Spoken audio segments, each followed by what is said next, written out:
Je demande, parce que moi je suis un chrétien, nous avons notre principe.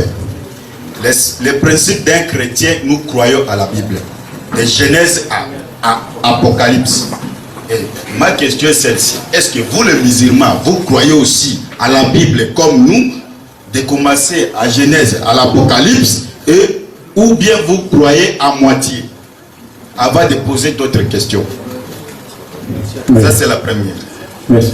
Merci beaucoup. Faites comme ça, je voudrais voir le frère. Oui. C'est une très bonne question. C'est vraiment une très bonne question. Et cette question permettra à beaucoup d'entre vous de découvrir ou de connaître la vérité camouflée. Alors les frères me demandent, vous croyez en la Bible en tant que parole de Dieu ou pas? C'est ce qu'il voulait dire. Et qu'est-ce qui se passe souvent? Les chrétiens vous posent, vous croyez en la Bible en tant que parole de Dieu? C'est-à-dire, si vous acceptez oui, c'est-à-dire vous êtes obligé de croire à tout ce qui est vrai comme faux dans la Bible. Et si vous acceptez non, les chrétiens vous diront, donc ça n'a pas de... c'est pas la peine qu'on continue à faire quoi? À parler. Alors nous acceptons de répondre à la question de notre frère et l'aider à comprendre aussi. Parce qu'il y a des choses qui échappent aux chrétiens aujourd'hui. Premièrement, je demande à mon frère, vous me parlez de quelle Bible?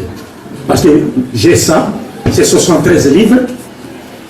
Okay. Et ça aussi, 73 livres. La Bible que vous avez là-bas, c'est 66 livres.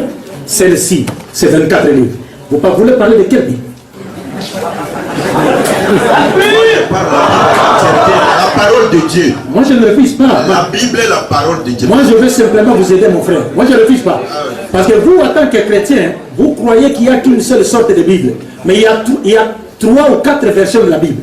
Donc, nous avons cette Bible qui est celle des Juifs, qui constitue 24 livres. C'est-à-dire, la classification des livres est différente de celle de ta Bible. Le nombre même des livres est différent. Nous avons la Bible catholique qui a 73 livres, c'est-à-dire 73 livres. Nous avons la Bible protestante que vous utilisez qui a 66 livres. Maintenant, vous nous parlez de quelle Bible? Moi, lui c'est bon. Lui c'est bon, ça va. Donc le frère a choisi la Bible protestante qui est constituée de 66 livres. Vous l'avez avec vous? Oui, j'en ai. Où est-elle? J'en ai ici. Prenez votre Bible. Prenez la Bible. Ça, terminé. Alléluia. N'applaudissez pas. Maintenant, moi je voudrais répondre à la question du frère par la Bible. Parce qu'il m'a posé une question sur ma position sur la Bible. Je voudrais que la Bible elle-même réponde à ma place. Pour savoir si je crois en elle ou pas. Parce que personne ne saurait être plus éloquent que les Écritures. Alors moi je vais donner seulement 2 versets dans sa propre Bible. Le premier verset, 1 Samuel chapitre 13 verset 1. Lisez-moi le verset. Et d'autres chrétiens parce que un autre frère peut vous aider, il n'y a pas de problème. Mais mettez-vous debout, venez frère, venez, il faut que vous voir ici. 1 Samuel chapitre 13 verset 1. Micro. 1 Samuel chapitre 13 verset 1. Le premier verset. Saül était âgé de 30 ans lorsqu'il devint roi. Il régnait depuis 2 ans sur Israël. Quand il choisit 3000 Israélites, 2000 étaient avec lui à Micmac et sur la montagne de Bethel, et 1000 étaient à... Prenez l'autre, prenez, toujours suite, lui second. Lui second 21. Ouais. Saoul était âgé de ans lorsqu'il devint roi, et il avait déjà régné 2 ans sur Israël. Comment les frères? Comment les... Et l'autre attend les alliés? Tiens le micro. C'est comme cela? C'est pas ça. Non, c'est sa Bible, la Bible qui vient de lire. Lui, c'est bon. C'est comme cela? Oui, c'est comme... C'est la même... Mais là, Ibrahim, t'as la Bible là. Ibrahim, t'as la Bible là. On va communiquer. Saoul était âgé de 30 ans lorsqu'il devint roi. Ça va. Zoé Sougé, ça va même chapitre. T'as le même chapitre. Pourquoi on a dit cela? Même chapitre, vérifiez.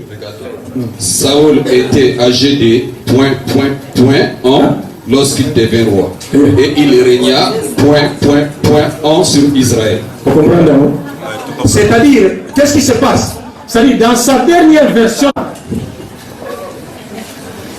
si nous avons vraiment, nous avons le souci de connaître la vérité, comme il a été dit par des les organisateurs de la conférence qui a avorté, n'est-ce pas? Parce qu'il y avait un thème sur la Bible, autour de la Bible. Lequel du Coran ou de la Bible est la parole de Dieu?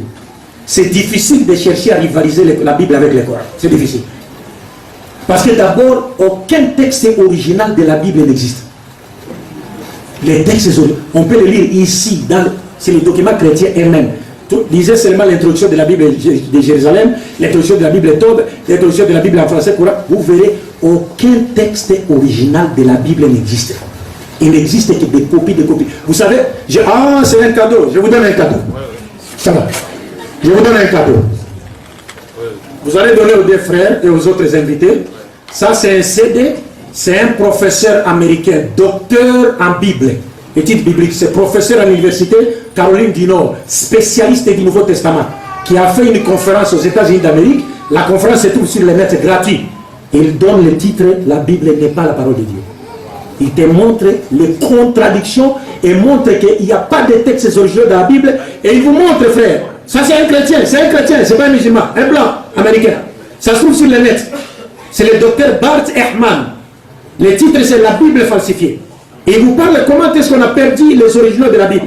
Et il vous dit, regardez, posez-vous la question, mon cher frère. Les livres, le Nouveau Testament a-t-il été écrit en quelle langue? Quelle langue, le Nouveau Testament? Hein? En quelle langue? En grec. Vous voyez, le Nouveau Testament a été écrit en... Est-ce que Jésus parlait le grec? Jésus parlait l'hébreu. Déjà, Jésus parlait l'hébreu, mais le Nouveau Testament a été écrit en grec. Toute traduction est trahison de l'original. Est une trahison de l'original. Dit-on en critique littéraire. Comment voulez-vous que les traductions, les copies, puissent contenir le message original de Jésus? Les professeurs étaient en train de parler. La première copie du Nouveau Testament sur laquelle on s'est basé pour écrire les livres du Nouveau Testament, c'est la copie de Marc. Cette copie a été trouvée en l'an 200 après Jésus. Copie, c'est pas l'original. Tout est perdu. Mais l'original du Coran existe jusqu'aujourd'hui. Pourquoi? Parce que le Coran, Dieu l'a révélé et nous a indiqué deux moyens pour préserver le message du Coran. Le premier moyen, c'est la mémorisation.